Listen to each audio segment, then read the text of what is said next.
호르무즈 해협에서 선박 구출 작전에 나서겠다는 미국에 맞서 이란이 강력 반발하면서 해협에 다시 긴장감이 감돌고 있습니다. 관련 내용 이영종 한국국가전략연구원 센터장, 백승훈 한국외대 중동연구소 전임연구원과 함께 자세하게 짚어보겠습니다. 안녕하십니까? 네, 안녕하십니까? 네, 먼저 이 내용부터 보겠습니다. 이란이 14개 항의 새로운 협상안을 제시했지만 트럼프 대통령은 받아들이기 어렵다며 공격 재개 가능성까지 언급했습니다. 관련 영상부터 보고 오시죠. 이와 관련해 이란 타스림 통신은 이란이 14개 항의 새로운 제안을 중재국 파키스탄을 통해 전달했다고 보도했습니다. 미국 측의 9개 항 종전 협상안에 대한 역제안입니다. 14개 항에는 전쟁 피해 배상금과 침략 재발 방지, 해상 봉쇄와 제재 해제 등이 포괄적으로 담겼습니다.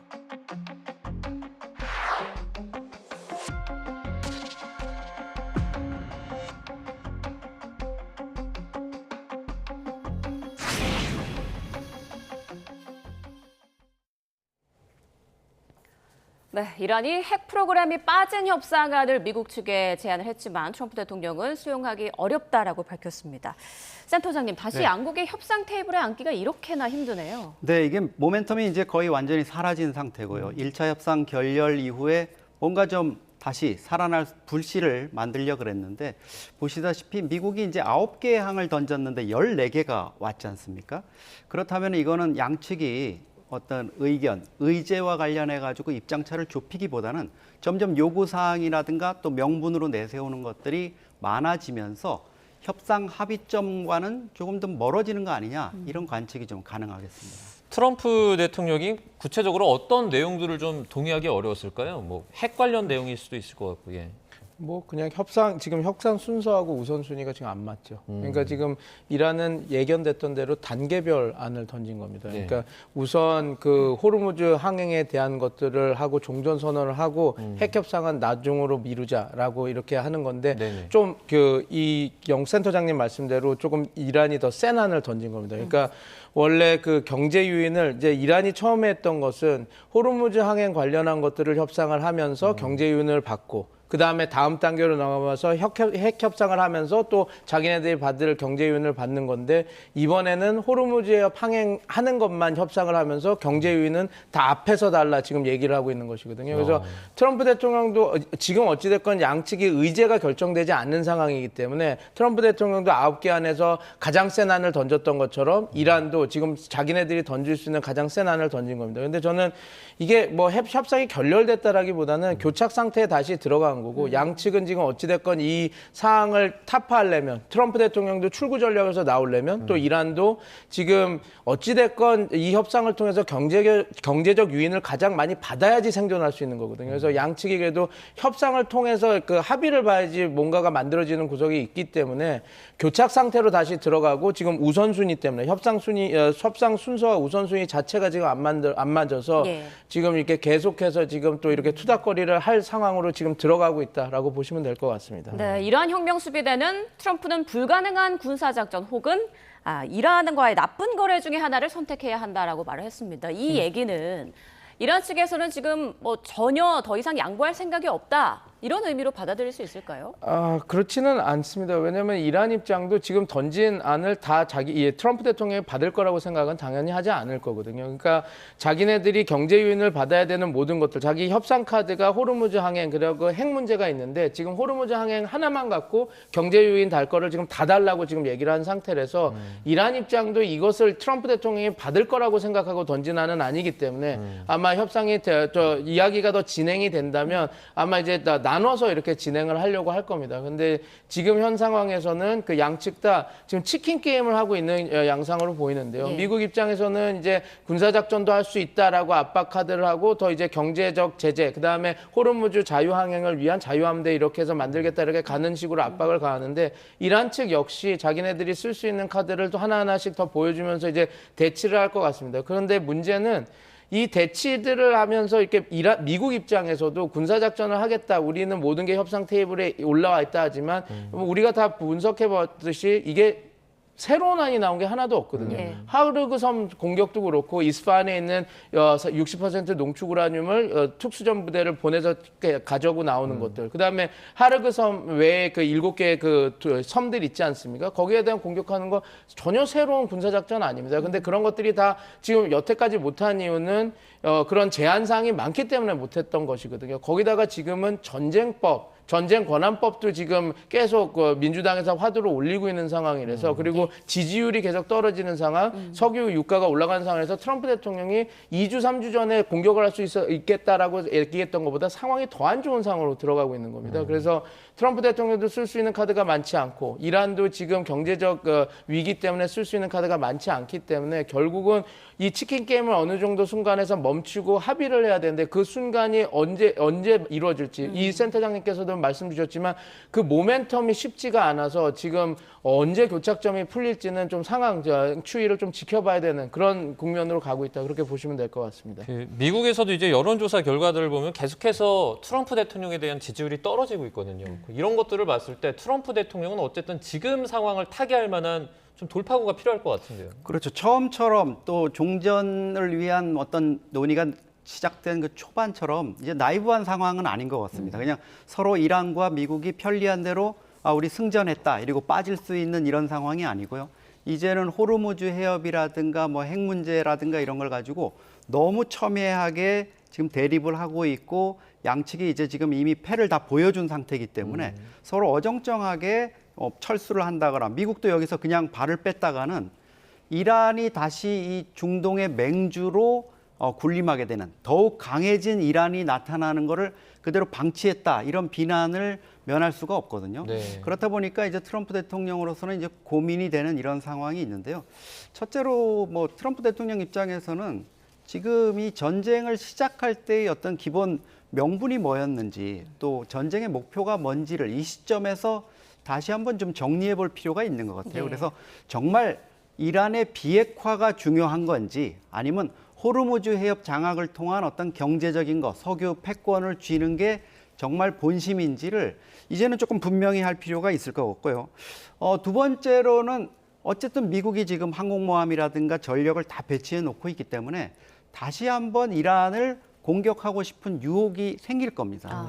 그런데 지금 미국이 이제 여기서 다시 한번 또 이 휴전 국면을 깨고 공격을 한다? 이러면 그건 사태가 이제 트럼프 대통령도 걷잡을 수 없는 상황이 되고요. 특히 네타냐후 이스라엘 총리가 지금 본인 스스로의 판단에 의해서 또 공격을 할 것 같은 이런 부분들, 이 분쟁에 더욱더 이제 불을 지르는 이런 상황을 염두에 두고 있기 때문에 무척 위험한 상황이 될 수 있다. 그래서 지금 추가 공격을 위한 어떤 유혹에서 트럼프 대통령이 얼마나 그걸 억누르고 협상 이거를 계속 유지할 수 있느냐. 이게 상당히 중요할 것 같습니다. 그래서 지금 오는 14일에 미중 정상회담이 마침 네네. 있지 않습니까? 그래서 거기서 이제 두 정상이 어떤 논의를 할까. 또 시진핑 주석이 최근 들어서 보면 어쨌든 명분상 이 중동 분쟁과 관련해서 본인이 중재자 역할을 자꾸 하려고 그래요. 그런 부분 관련해서 나올 수 있는 메시지들 그리고 또 푸틴 대통령이 최근에 이란의 또 특사를 만났기 때문에 그런 관련해 가지고 트럼프 대통령한테 또 전해질 메시지 이런 것들이 아마 복합적으로 작용해서 이달 중순 미중 정상회담, 베이징 정상회담이 아마 그 분수령이 좀 될 것 같습니다. 예, 앞서 트럼프 대통령이 지금 추가 공격을 하고 싶은 어떤 유혹이 있을 것이다라고 말씀해 주셨는데 그 5월 1일 전쟁권한법에 의해서 합법적으로 무력을 행사할 수 있는 마지막 날이라고 알고 있었거든요. 네. 지금 그 일자가 지났는데 그럼 어떻게 진행이 되는 건가요? 일단 뭐 헤그세스 국방장관이 전쟁이 멈춘 상태에서는 그게 유효하지 않다 이렇게 우기고 있죠. 우기고 있는 상황인데 그거를 뭐 상하원 군사위원회라든가 이런 데서 지금 트럼프를 비난을 하면서 계속 압박을 하고 있지만 헤그세스 장관이 뭐 별로 들을 것 같지가 않습니다. 그리고 2011년에 오바마 정부도 사실 그 리비아 작전을 하면서 우리 지상군이 들어가지 않았으니까 괜찮다 하면서 오디세이 새벽 작전을 수행한 그 당시에도 전쟁권한법 좀 무시했었거든요.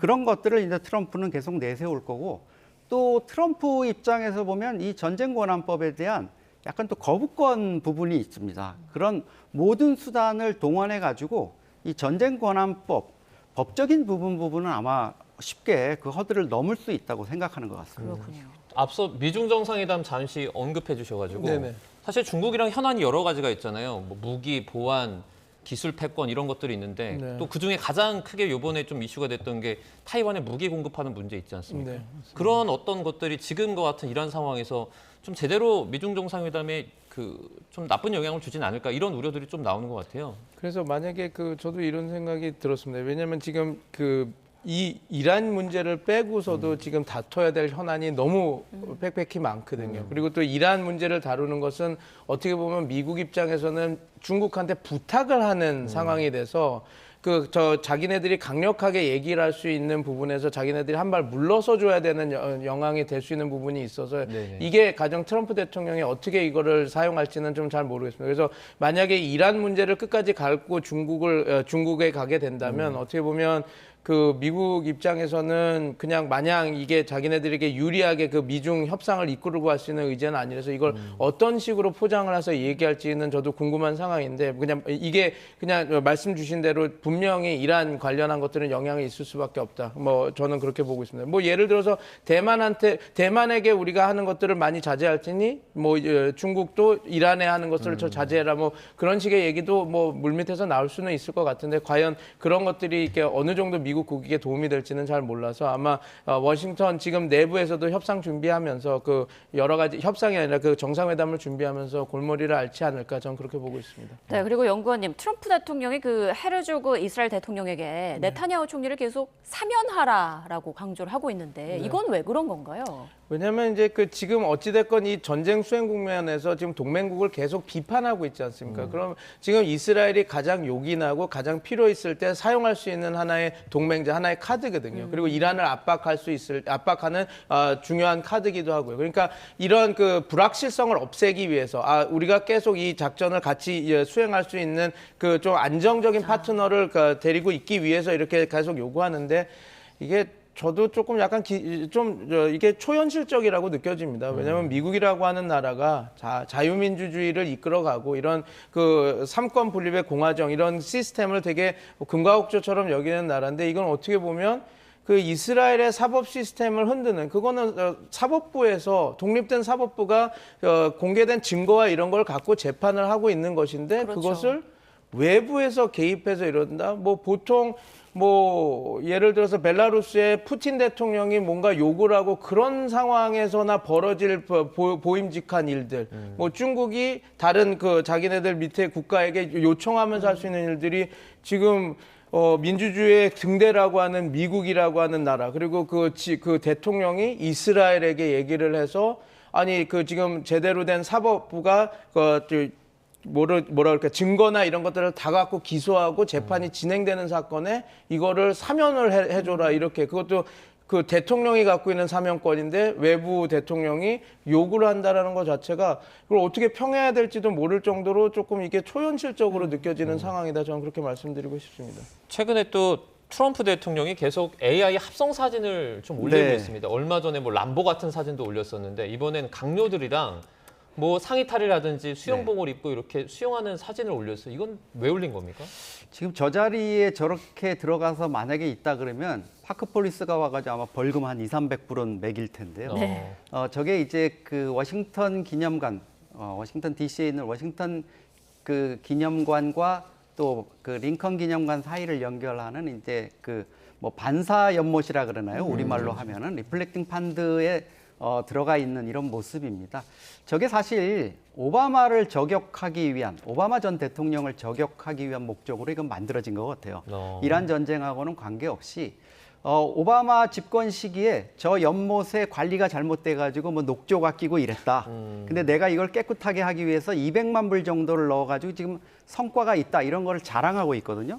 그러니까 녹조가 끼고 오염됐던 곳에 내가 들어가서 이렇게 깨끗하게 만들어 놨으니까 이제 수용을 할 수도 있을 정도다 이랬는데 바로 옆에 벤스 부통령, 루비오 국무장관, 또 비검 내무장관까지 앉히고 트럼프 대통령이 또 황금색 튜브를 타고 있어요. 네. 그래서 이제 저게 좀 조롱거리가 되기도 했는데 어쨌든 저 장소가 사실은 뭐 킹 목사가 연설을 한 것으로도 유명합니다. 1963년에 그 흑백 간의 갈등 상황에서 I have a dream이라는 연설을 통해 가지고 미국민들의 통합이라든가 이런 걸 이끈 아주 상징적 장소거든요. 예. 근데 저런 장소에 가가지고 굳이 저런 영상을 올려가지고 또 AI로 만들어가지고 저런 식으로 갈등을 조장하는 이런 모습을 보였다. 이래서 좀 비난 여론이 일고 있는 것 같습니다. 네, 오바마 행정부에 대한 비판을 이어가고 있는 거다라고 말씀해 주셨어요. 앞서 네. 저희가 짚어드렸습니다만 최근 10명 중 6명 이상 미국인 가운데 62%가 트럼프 대통령 지지 안 한다라는 여론조사 결과가 나왔습니다. 중간 선거를 앞두고 계속해서 오바마 행정부를 비난하고 비판을 하는 게 여론을 좀 움직이려는 그런 의도라고 볼 수 있을까요? 그렇죠. 이제 앞에 바로 전임자인 바이든 대통령을 비난해봤자 별로 이게 뭐 효과가 없는 거예요. 바이든 대통령이 좀 고령인데다가 이제 좀 뭐 이렇게 별로 해놓은 게 사실 없거든요. 그러니까 공격할 거리도 없는데 이 오바마에 대한 공격 부분은 나름대로 지금 트럼프 입장에서는 좀 괜찮다 이렇게 느끼는 것 같은데요. 사실 이게 트럼프가 좀 잘못 생각하고 있는 게 오바마 대통령에 대한 공격 자체가 인종차별적인 요소가 너무 많습니다. 오바마가 당선됐을 때 트럼프 대통령이 계속 끊임없이 공격한 게 너 출생지가 어디냐 이거를 공격했어요. 미국에서 출생했다는. 그리고 네네. 말씀하신 대로 오바마 대통령의 미들네임이 이제 후세인입니다. 그건 네네. 아빠가 이제 케냐 출신이기 때문에 그 이름을 그냥 딴 거예요. 근데 자꾸 후세인 오바마라고 호칭을 하면서 마치 그 사담 후세인 중동의 어떤 그 미국의 반미 그런 정서를 자꾸 이끌어가지고 했는데 2011년에 이번에 그 총격 사고가 있었던 미국 백악관 출입기자단 그 만찬에서 오바마가 그 자리에서 자기 출생증명서를 내보입니다. 예. 하와이에서 증명한 그 출생증명서를 내보이면서 트럼프 대통령한테 이제 엄청 조롱을 합니다. 근데 그 자리에 트럼프 대통령이 앉아 있었어요. 한마디도 말을 못하고 떠난 그 뒤끝이 2011년인데 지금 15년째 이어지는 것 같습니다. 그 예전에 지금 말씀해 주시니까 생각나는데 그 오바마 부부를 이제 네. 약간 침팬지에 네. 이렇게 사진을 올리기도 했었죠. 네네. 근데 사실 이게 미국에서는 어떻게 보면 표면적으로는 되게 인종차별적인 이런 것들이 금기시되고 있는데 또 트럼프 대통령의 주 지지층인 정통 백인층 이쪽에서는 나름대로 또 호응을 얻는 부분이 있으니까 트럼프가 계속 저런 생각을 하고 저런 전술을 쓰는데요. 트럼프 대통령도 지금 뭐 이민자 추방이나 이런 것들 보면 본인이 마치 과거에 메이플라워 타고 온 필그림 파더스의 일원인 것처럼 행동하는데 미국 독립 이제 250주년 되는데요. 트럼프도 사실 할아버지 때 독일에서 이민 온 이민자 가정입니다. 예. 그러니까 그런 면에서도 좀 비판의 여지가 있죠. 네. 자, 트럼프 미국 대통령 호르무즈 해협에 갇힌 제3국 선박 구출 작전 이른바 프로젝트 프리덤에 나서겠다라고 했는데요. 영상부터 보고 오시죠. 트럼프 대통령이 중동 시간 기준 4일 오전부터 호르무즈 해협에 갇힌 선박을 구출하는 프로젝트 프리덤 작전에 나선다고 선언했습니다.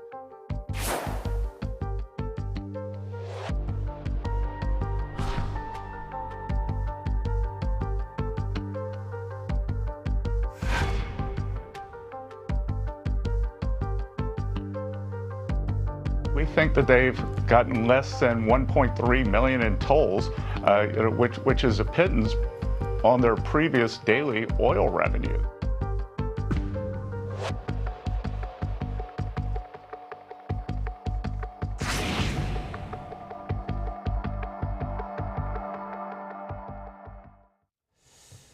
네, 이 부분은 센터장님께 먼저 좀 여쭤보도록 네. 하겠습니다. 그 만약에 미국이 의도한다면 뭐 피해가 거의 없이 이렇게 배들을 꺼내올 수는 있습니까? 지금 상당히 위험한 작전이죠. 근데 이제 트럼프로서는 지금 호르무즈가 닫혀 있는 상황에서 나름대로 이제 묘안이라고 카드를 낸 것 같습니다. 첫째는 이게 인도적이라는 이유죠. 거기에 지금 2,000척이 넘는 이런 배가 있는데 거기에 있는 선원들이 뭐 한 10명 정도씩 타고 있다 그래요, 평균. 그 큰 배지만 사실 많은 인원이 타는 건 아니니까요. 2만 명 정도가 지금 힘들어하고 있다. 그런데 그들의 소속된 선적 국가에서 빨리 구출해달라고 얘기를 하고 있다. 내가 구해야 되겠다. 이렇게 해가지고 이 호르무즈 해협 문제를 갑자기 해협 봉쇄 문제가 아니라 인도적인 문제로 이제 바꿔가지고 해결해야 될 문제. 그래서 이란이 여기에 대해서 거부하거나 방해하거나 또 공격하면은 바로 이제 좀 비난을 받을 수 있는 예. 이런 프레임으로 지금 만들어 놓은 것 같습니다. 그래서 이름도 이제 프로젝트 프리덤 해가지고 항행의 자유, 뭐 자유의 가치 이런 것들을 강조하면서 좀 해보려고 그러는데 이게 설사 미국이 보장을 하고 이런다 그래도 일반 선사들 입장에서 그렇게 따라 나서기 쉽지가 않습니다.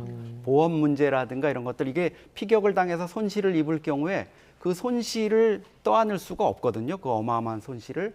그래서 아마 트럼프의 어떤 선언적인 그런 차원에서 머물지 않을까 이런 생각이 듭니다. 네, 이란은 즉각 반발했습니다. 미국의 호르무즈 선박 구출 계획을 두고 휴전 위반이다라고 경고를 했는데 앞으로 어떻게 좀 조치에 나설까요? 일단은 사태를 좀 볼 것 같습니다. 예. 지금 센터장님께서 너무 잘 말씀 주셨는데 지금 이렇게 미국이 뭐 프로젝트 프리덤을 얘기한다 하더라도 선박들이 과연 그게 응할까를 좀 볼 것 같습니다. 그리고 한다 하더라도 이게 쉬운 군사 작전은 아니거든요. 좁은 해협에서 지금 뭐 2,000척 이제 앞에 나갔던 배들도 있으면 거의 뭐 1,800, 2,000척 사이에 있는 배들을 빼내야 될 텐데 지금 그 미국이 어떤 식으로 군사작 이게 쉬운 게 아니거든요. 예를 들어서 세 척씩 묶어서 나갈 건지 네 척씩 묶어 나갈 건지 그럼 이란 입장에서도 계산을 할 겁니다. 봐서 이게 정말 어떻게 보면 지금 호르무즈 해협의 안쪽에 갇혀 있는 그 배들이 그 이란의 협상력을 높이는 하나의 그 지렛대들이거든요. 그래서 이게 너무 빠른 수준으로 빨리 나가고 자유항행이 만들어진다라고 하면 어떤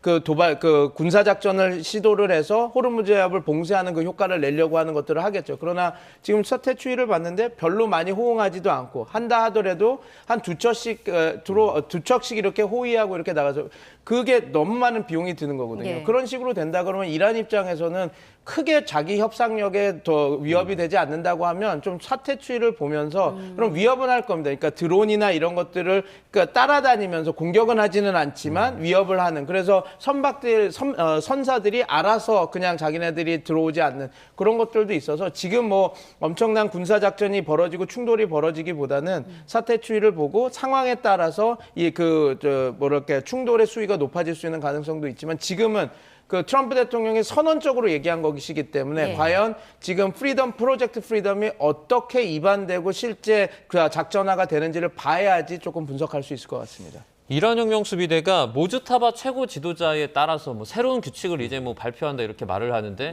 뭐 실제로 뭐 어떤 규칙들이 더 나올 수 있나요? 지금 제가 볼 때는 따로 나올 수 있는 규칙은 없고요. 이미 의회 부의장이 얘기를 하지 않았습니까? 우리가 호르무즈 항행 관련해서 리알화로 이란 중앙은행에서 돈을 받았다라고 얘기했으니 이제 시스템이 만들어졌으니 이제 이걸 제도화해서 통제권, 그러니까 그리고 호르무즈 항행에 관련해서 자기네들이 그런 통행료를 받는 그런 것들을 제도화는 해놨으니 제도화를 실제 입안할 수 있는 어떤 장치들이나 그런 집행기구들을 만들어서 하라. 아마 그런 어떻게 큰 지침을 준 것이고 이란 입장에서는 뭐 모기함대를 사용하든 어떤 항만청을 이용하든 이런 것들을 받아서 허가제 플러스 돈을 받는 그런 것들을 제도하고 실제 집행하는 것도 만들려고 할 것 같은데 과연 이게 지금 프리덤 프로젝트도 그렇고 그걸 외에서 영국, 프랑스가 모여있는 그 국제 다자체 체제들도 있고 그래서 네. 아마 이란이 원하는 대로 모스타바가 지시한 대로 그것이 제도화가 되고 집행이 되는 데까지는 조금 쉽지 않을 것이라고 저는 보고 있습니다. 네, 센터장님께 프로젝트 프리덤에 대해서 조금 더 여쭤드리면 미군이 직접 선박을 호위하는 방안은 검토하지 않는 것 같다라는 그 내용이 나왔습니다. 월스트리트 저널에서는 그 트럼프 행정부 고위 관계자를 인용해서 이제 이렇게 보도했어요. 이번 계획은 호르무즈 해협을 통과하는 선박 운항을 각 국가와 보험사, 해운기관들이 조율하도록 할 것이다. 네. 그런데 이걸로는 큰 효과가 없을 거란 전망도 있더라고요. 글쎄요, 저도 처음에 이게 작전이라 그래가지고 정말 미군이 호위를 하면서 뭐 항공기로 또 선박으로 이렇게 호위를 하면서 든든하게 이렇게 가는 건 줄 알았는데 현재 나오는 거 보면 그 작전이라는 게 결국은 어떤 정책의 일환으로 이렇게 나오는 거거든요. 그러니까 보험사들한테 예를 들면 야 그거 보험에 대한 그 조건을 조금 이런 것들 해가지고 좀 쉽게 할 수 있도록 소위 말해서 이제 통과할 수 있는 용기를 낼 수 있게 좀 해줘라 이런 거고 그다음에 각 국가들한테 그거 빨리 좀 빠져나올 수 있게 이러이러한 행정적인 조치를 해라 이렇게 한다는 거지 군사적인 이런 조치가 지금 뒤따르는 건 아니거든요. 이런 상황에서는 거기 있는 뭐 유조선이라든가 상선들이 선뜻 이렇게 나설 수 있는 그런 상황이 아닙니다. 2,000척이 지금 거기에 대기하고 있는데 그 배들 중에 과연 누가 나설 수 있을까? 이런 점이 좀 사실 의문이죠. 지금. 그리고 최근에 한국 유조선이 이제 두 번째입니다. 홍해를 통해서 우회 항로로 원유 운송에 성공을 했습니다. 뭐 홍해라는 게 어쨌든 뭐 호르무즈 해협보다 그 아래에 있어서 조금 이렇게 우회할 수는 있지만 사실 운반한다든지 이런 부분에서 상당히 불편한 걸로 알고 있어요. 저는 그래서 이 용어도 좀 이해가 안 가는 부분인데 우회로가 아니거든요. 그러니까 우회라고 한다면 호르무즈 해협에 막혀 있는데 뒷길로 이렇게 해서 우회한다라는데 홍해는 우회랑 하는 건 아니고 그 수송의 우회가 아니라 이제 석유가 다 호르무즈 해협을 통해서 하루에 2,100만 배럴이 나오거든요. 네네. 근데 지금 그게 막혀 있지 않습니까? 그래서 지금 얀부항, 그러니까 지금 말씀하신 홍해에서 빼는 그 안이 있는데 그거는 파이프라인이 아부카이크라고 하는 사우디아라비아의 그 정유 시설에서 1,200km 파이프라인을 연결해서 홍해 쪽 얀부항으로 빼낸 겁니다. 예. 파이프라인입니다. 그래서 그 갈리바프가 X에 얘기한 게 내가 그 수송 거기도 아니까 공격할 수 있다 얘기해서 우리가 한 것도 그 수송로거든요. 그러면 우회로가 아니라 이제 그 500만 배럴 정도 원래 700만 배럴을 하루에 뺄 수 있다 그러는데 그거는 맥스로 됐을 때고 보통 여러 가지 분석으로 한 500만 배럴이 나올 수 있다 그러는데 그러면 단순 계산만 하더라도 호르무즈 해협을 통해서 나온 게 2,100만 배럴이었는데 500만 배럴 정도만 나오는 겁니다. 4분의 1 수준밖에 안 돼서 이거는 그 어떤 대체 그 파이프라인이 될 수 있지는 않습니다. 그리고 또 하나 문제가 뭐냐면 홍해 얀부항으로 빼낸다 하더라도 또 하나 있는 게 그 후티 반군과 그렇죠. 바벨만뎃 해협이 있습니다. 그러니까 바벨만뎃 해협은 호르무즈 해협보다 30몇 킬로인데 거기는 22킬로 정도 돼서 더 좁은 해협이거든요. 거기를 또 막게 되면 또 거기가 막히는 것이기 때문에 또 그래서 물론 하나의 그냥 완충 장치로 우리가 너무 지금 그 석유가 나오지 않기 때문에 그걸 해서 빼낼 수 있는 그런 하나의 다른 그 옵션이 될 수는 있겠지만 그게 완전히 호르무즈 해협을 대체할 수 있는 대체 항로는 아니기 때문에 막기가 더 쉽겠네요. 그리고 막기도 더 쉬운 부분입니다. 말씀하신 대로 후티 반군도 있고 그리고 만약에 정말 엔드게임이 돼서 이란 입장에서는 여기를 막겠다라고 하면 호르무즈 해협보다 더 막기 쉬운 해협입니다. 그래서 이거를 완전히 대체제라고 말하기는 좀 어렵고 지금 상황에서는 고육지책이 언발의 오줌 눕기라고 하더라도 지금 계속 석유가 못 들어오고 유가가 오르고 석유가 필요한 국가들은 많으니까 최소한 모든 것들을 해서 석유를 좀 수급을 받는 그런 상황이 벌어지고 있다. 그렇게 보시면 될 것 같습니다. 네.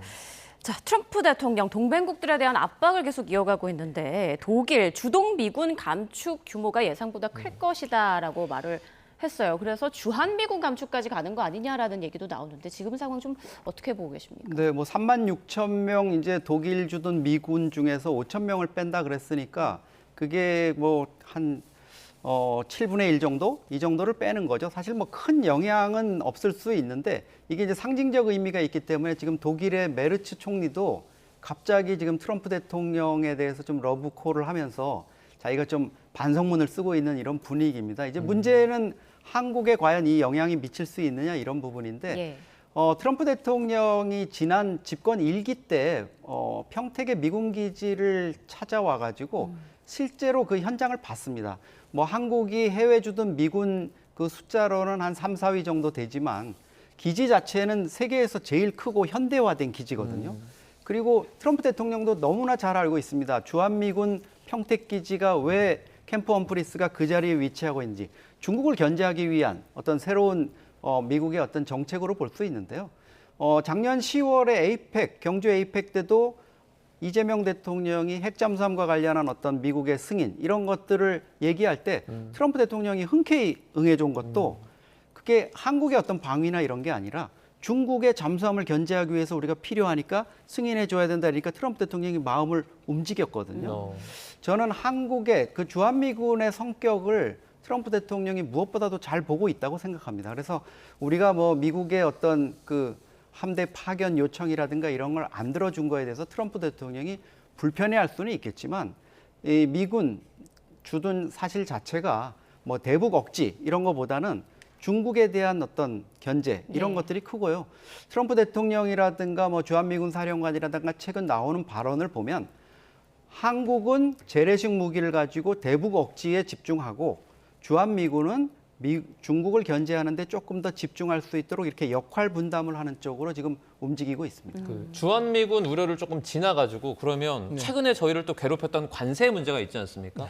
관세 폭탄으로 또다시 이어지지 않을까 우려도 되는데요. 뭐 방위분담금과 관세는 계속해서 이렇게 올릴 수 있는 그거죠. 그래서 아마 이번 전쟁이 끝나면 트럼프 대통령이 얘기하지 않습니까? 좋은 동맹과 나쁜 동맹을 나누겠다. 그리고 지금 첫 번째는 우리 미국은 한국이 좋은 동맹이라고 얘기했다가 또 잘 도와주지 않다 이렇게 그 수사가 바뀌고 있어서 충분히 앵커님이 말씀하신 우려. 그러니까 방위분담금으로 올지 아니면 관세로 올지는 모르겠지만 추후에 청구서는 분명히 날아올 가능성이 높다. 저는 그렇게 보고 있습니다. 네, 알겠습니다. 두 분 말씀은 여기까지 듣겠습니다. 이영종 한국국가전략연구원 센터장, 백승훈 한국외대 중동연구소 전임연구원과 함께했습니다. 고맙습니다. 고맙습니다. 감사합니다.